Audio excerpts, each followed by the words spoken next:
Será que a Azul vai trilhar o mesmo caminho que a Gol trilhou nos últimos 2 anos, entrando em recuperação judicial, entrando em Chapter 11 lá nos Estados Unidos? Para eu poder tentar te ajudar a responder essa pergunta, olha o tanto de informação que eu preparei para você. Você não está entendendo não, o tanto de informação que eu resumi para você aqui. Eu preparei para você aqui os últimos 7 trimestres da Gol e da Azul, bonitinho, lado a lado, fazendo comparativos e fazendo alguns comentários, e a gente vai tentar entender se realmente tem chance ou não da Azul trilhar esse mesmo caminho do Chapter 11. Não somente isso, vou te mostrar aqui as ações alugadas, como é que estão as taxas, as atualizações sobre os aluguéis da Azul e algumas notícias muito importantes. Sem mais enrolação, bora aqui para a tela do computador. Para começar, vamos aqui no terceiro trimestre de 2023, a receita da Azul, da Gol, percebam que elas são muito parecidas, tá? Eu esqueci de avisar, tá, galera? Mas esse laranjinha aqui, é a Gol e esse azulzinho aqui é a nossa querida Azul, né? Então, lá no terceiro trimestre de 2023, gerou de receita 4,7 bi e a Azul 4,9 bi, muito parecidas. O ASC, que é a capacidade, já expliquei para vocês no vídeo passado sobre esse indicador e outros indicadores importantes, que mede a capacidade por passageiro quilômetro de cada companhia aérea. Então a Gol tinha 10,8, a Azul 11,53, acima, mas nada extraordinário.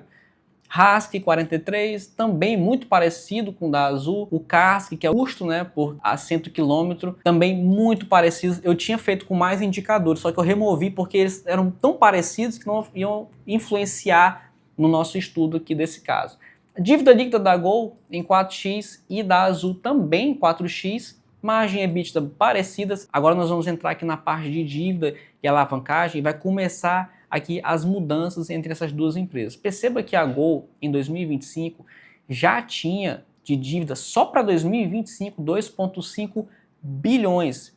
Em contrapartida, a Azul tinha apenas aqui 219 milhões, ou seja, aqui você já pega um negócio. Entrou em recuperação judicial no início de 2024, porque já tinha esse vislumbre aqui de dívida, que já era na casa dos bilhões, já no próximo ano, que é 2025, né? Então você já vê uma leve diferença aqui entre as duas. Continuando, em 2026, a Gol tinha em dívida aí 1,7 bi e a Azul 279 milhões ainda até o momento muito tranquilo. Lembrando que esse aqui é o resultado do terceiro trimestre de 2023.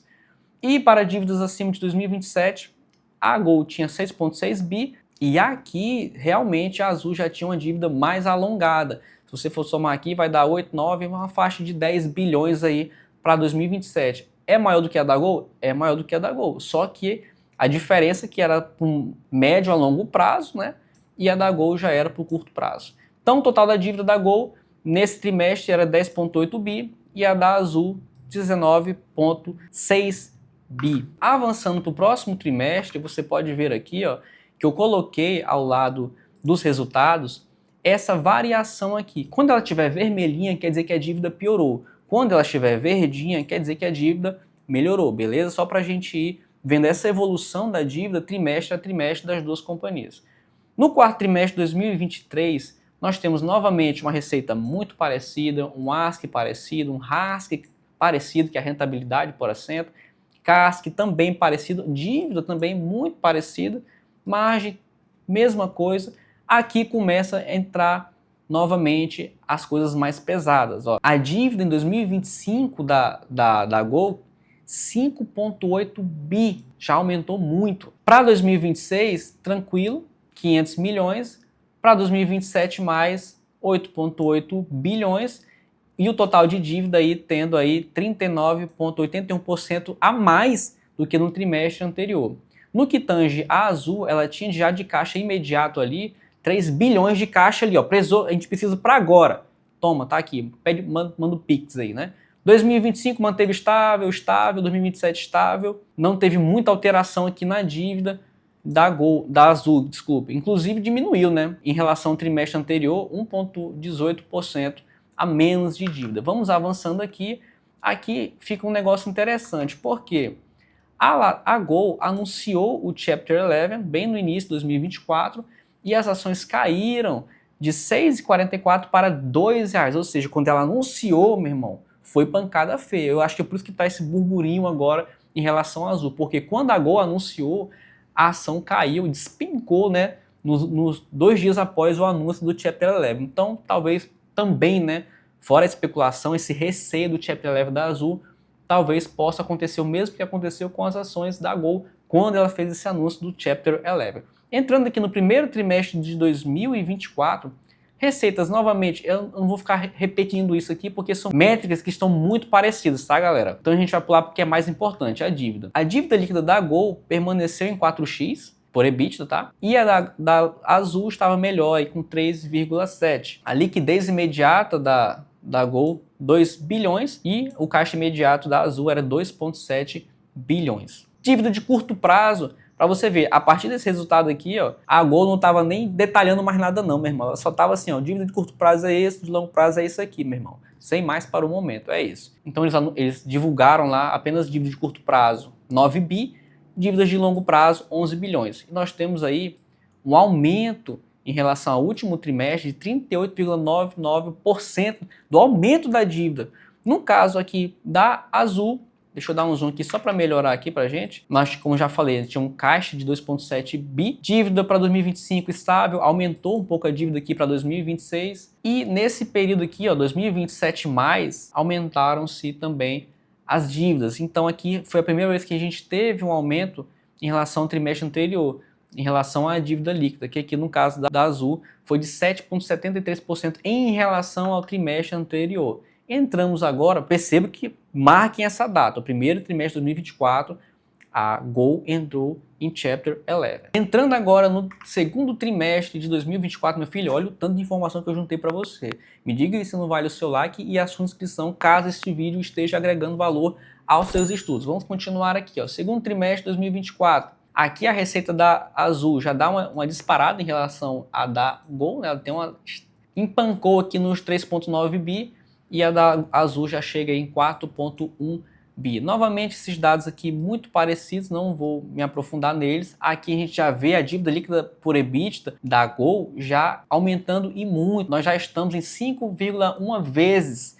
E no caso da Azul também aumentou, mas ainda 4,5. Dívida total da Gol, perceba que ela evolui agressivamente trimestre a trimestre. E nesse trimestre aqui, o segundo trimestre de 2024, ela atingiu aí 23,18% a mais do que no trimestre anterior. No caso da Azul, nós temos o caixa imediato, dívida de curto prazo aumentou aqui em 2025, né? Perceba que sempre foi bem abaixo ali do bilhão e aqui a gente já começa a se aproximar de 1 bilhão de dívida para 2025, aumentaram-se as demais também e somaram um total aí de dívida líquida, ó, 24 bilhões novamente, bem parecidas, né? Total dívida líquida da Gol 25 bi e a da Azul 24 bi. A diferença são só os prazos, enquanto a da Gol era para curto prazo, a da Azul, vou passar o vídeo inteiro me confundindo com essas aéreas, não tem como, pessoal, me perdoe aí. Enquanto a da Azul estava bem mais alongada, com exceção aqui de 2025, na época que era o início de 2024, né? E ela teve um aumento aí de 18% em relação ao trimestre anterior. Entrando no terceiro trimestre de 2024, vão percebendo a evolução das duas operações. Receitas muito parecidas, novamente aqui tudo muito parecido.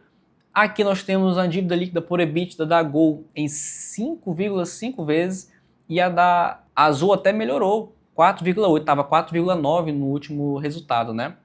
Margem EBITDA aqui, nada muito louco. Dívida líquida da Gol, 27 bilhões, novamente outro aumento em relação ao trimestre anterior de quase 7%. No caso aqui da Azul, nós temos a dívida de 2025 bateu a casa de bilhão, passou um pouquinho, né? Não foi uma variação muito grande, mas passou já do bilhão. E somando tudo, nós temos aí 24 bilhões de dívida, uma redução em relação ao trimestre anterior de 0,5%. Entrando no quarto trimestre de 2024, a evolução da dívida da Gol, cara, foi uma coisa assim, surreal, cara. Surreal. Nós já temos aqui uma dívida de 38 bilhões, 16% a mais que no trimestre anterior. Perceba que a Gol não brincou com a dívida não, meu irmão. Trimestre a trimestre é para casa de 15, 20, 30% em relação ao trimestre anterior, o aumento da dívida, né? No caso aqui da Azul, ignora esses indicadores aqui muito parecidos novamente, mas nós temos aqui uma dívida líquida por EBITDA da Gol em 6,1 vezes e da Azul 4,9 vezes. Ainda ela está controlada, né? Parcialmente controlada em relação ao EBITDA. Caixa imediato da Azul 3 bilhões, isso aqui é muito importante, galera. Diferente da Gol, que tinha uma dívida de curto prazo muito grande, pelo fato da Azul ter caixa imediato e que as dívidas de curto prazo dela não são muito elevadas, ela só com esse caixa aqui, ela conseguiria, se ela quisesse, abater essa dívida aqui e essa dívida aqui e deixar tudo para 2028 mais. Só que ela não fez dessa forma, ela tem a estrutura dela lá de capital, a estrutura de desalavancagem da dívida. E nós temos aqui então uma dívida líquida de 29 bi com um aumento, aqui sim nós tivemos um aumento agressivo em relação ao trimestre anterior de 20%, principalmente aqui ó, nesses três caras, na dívida de longo prazo da Azul. Entrando agora no último release que nós temos das duas empresas, que é o primeiro trimestre de 2025, nós temos novamente receita parecida, ASC parecido, RASC, CASC e a dívida líquida da Gol já reduzindo, né, em relação dívida líquida por EBITDA, né, já reduzindo aí de 5,8, estava em 6,1, se não me engano, no último trimestre. A da Azul já deu uma aumentada para 5,2, margem muito parecidas. E aqui nós temos pela primeira vez a dívida total líquida da Azul, da Gol, perdão, diminuindo 3,32% em relação ao último trimestre. Inclusive deu lucro, né? E aí as ações subiram mais de 40% na semana da gravação desse vídeo. Não somente isso, a Gol teve a aprovação do seu plano de reestruturação de capital lá nos Estados Unidos, onde eles apresentaram que com a reestruturação eles vão finalizar, né, com 900 milhões de dólares em caixa, o que é muita grana, e uma alavancagem de 2,7 vezes dívida líquida por EBITDA até 2027, o que é muito pequeno em relação ao que está agora, né? Está 5,8, né? Então eles vão quase que reduzir pela metade. E aí as ações da Gol dispararam. Em relação à Azul, esse é o cenário atual que nós estamos, ó. Caixa imediato, 2,3 bilhões. Novamente, você conseguiria liquidar todas as dívidas de 2025, todas as dívidas de 2026, todas as dívidas de 2027 e o bicho papão tá aqui para o finalzinho 2028, mais com a dívida líquida de 31 bi, um aumento aí de quase 6% em relação ao trimestre anterior. Com esse comparativo aqui, meu amigo, calma que ainda tem mais informações nesse vídeo, tá? Com esse comparativo você consegue ter uma noção se a Azul está ou não no mesmo caminho da Gol. A diferença mais gritante que eu vejo era que a Gol se sentiu apertada, tendo em vista a dívida que já era no ano seguinte, né, 2024 para 2025, ela tinha que dar conta de toda essa dívida. No caso da Azul, ela tem caixa hoje, se ela quiser pagar no Pix, as dívidas dos próximos 3 anos, 2025, 2026, 2027. Trazendo essa comparação entre os resultados trimestrais e principalmente no que é mais gritante entre as duas empresas, o que mais afeta elas, que é a dívida, eu quero tentar dar uma clareza, você olhar de cima, né, essas duas empresas e te dar mais informações se você acredita que a Azul vai entrar em Chapter 11 ou não. A diferença que a gente pode ver aqui gritante é a dívida de extremo curto prazo da Gol. Você viu que ela em 2024 anunciou Chapter 11 porque em 2025 ela já tinha uma dívida brutal, né, se não me engano 5 bilhões, enquanto a Azul estava ali com 200 milhões, 400 milhões para o outro ano, 200 milhões para o próximo ano. Hoje, a Azul tem caixa sanar a dívida dos próximos 3 anos, né? 2025, 2026, 2027. E aí, realmente, a partir de 2027, nós já temos uma dívida que ela tem que começar não, né? Que ela já deve estar fazendo os trabalhos para ir reduzindo essa dívida. Eu realmente não faço ideia se ela pretende entrar em Chapter 11 ou não, porque imagine só, ela tem que agradar os acionistas, ela tem que agradar os credores e ela tem que continuar servindo, fazendo o papel dela de empresa, né, a parte operacional da empresa. E aí se ela anuncia um Chapter 11, os acionistas ficam loucos, e claro, com razão. Os credores, eu acredito que a gente tem aí duas vertentes, né, no que tange aos credores. O credor é quem empresta o dinheiro à Azul. Imagine você emprestou dinheiro para um cabo aí, e o cabo chega para você e fala assim, cara, tô trabalhando aí, mas tô conseguindo uma graninha e vou te pagar. Devo e não nego, né, mas tô na luta. O que você prefere, esse cara ou o outro que vai falar assim, não, cara, eu vou decretar a falência da minha empresa, eu vou renegociar todas as minhas dívidas, eu vou pagar, mas assim, meu irmão, não me enche muito o saco, não. Talvez para o credor que já tenha emprestado dinheiro para a Azul, que já tenha financiado alguma coisa da Azul, não seja positivo. Então imagine só esse imbróglio, né? Como é difícil. Realmente a gente não sabe, a gente só pode especular, a gente não tem como saber o que passa na cabeça aí da gestão da Azul. O fato é que Latam já entrou em recuperação judicial, Gol já entrou em recuperação judicial, o Chapter 11. Claro que tem essa diferença da dívida, como eu mostrei para você aqui. E enquanto isso, enquanto não sair os próximos resultados ou a empresa divulgar alguma coisa, tudo vai ser muita especulação. No que tange a Chapter 11, preparei inclusive essa notícia aqui, ó. A Azul negocia financiamento de 600 milhões, o que é muita grana, para possível recuperação judicial, diz a agência. Ações caem. Eu acho que hoje está até fechando em alta a Azul. Essa notícia é de ontem. Até o momento vem fechando aí em alta as ações da Azul. E aqui embaixo ele traz mais informações importantes, ó. Ela está em negociações avançadas com credores para um financiamento de cerca de 600 milhões de dólares. O montante apoiaria a empresa durante um potencial Chapter 11, ou seja, se você entra em Chapter 11, eu te ajudo com o financiamento, que pode ocorrer já na próxima semana, segundo fontes ouvidas pela agência Bloomberg. E aí você tem mais essa variável, né? Agradar os acionistas, trazendo um bom resultado, ter a sua parte operacional rodando. Tem uns credores antigos que querem que você dê conta dessa dívida o mais breve possível. Tem potenciais credores esperando você anunciar o Chapter 11 para investir na sua empresa. Então é um imbróglio, não é fácil isso aqui. Ainda teremos muita volatilidade aqui, seja para positivo, seja para negativo, que está rondando aí ainda a Azul. No que tange a aluguéis, nós temos aqui o site do Traders Club, as ações mais alugadas da B3 e quem está aqui com a medalha de bronze, Azul, terceiro lugar das ações mais alugadas da Bolsa de Valores, com, pasmem, meu amigo, 27, mais de 1/4 das ações da empresa disponíveis em bolsas estão alugadas. Uma patifaria isso aqui, na minha opinião. Mas enfim, pagando taxas aí na faixa de 120%, 121%. Isso aqui é da data de ontem, tá? Porque já está mais consolidado. Se eu colocar aqui na data de hoje, elas mantiveram aí nessa faixa aí de 121,16%, muito parecido aí com o dia anterior, de dia 21 de maio de 2025. E galera, só para finalizar esse vídeo, eu queria deixar um alerta para você, investidor, independente se você investe em Azul ou outras empresas que são muito voláteis ou que estão voláteis no momento, invistam com muito cuidado, tá? Não é na recomendação de compra ou venda de qualquer ativo, eu reforço isso para você, não confie cegamente em nenhum YouTube. Eu posso ter inventado esse monte de dado aqui para você para fazer uma narrativa bonitinha, mas não foi inventado, tá? Eu peguei dos balanços, mas eu tô falando para você o que pode acontecer. Não confie, tá? Não siga recomendações de compra de pessoas, principalmente quem não tem certificação para isso. Mas voltando ao que eu estava falando, essa parte de investimento em ações voláteis, invista o tanto que te deixa confortável.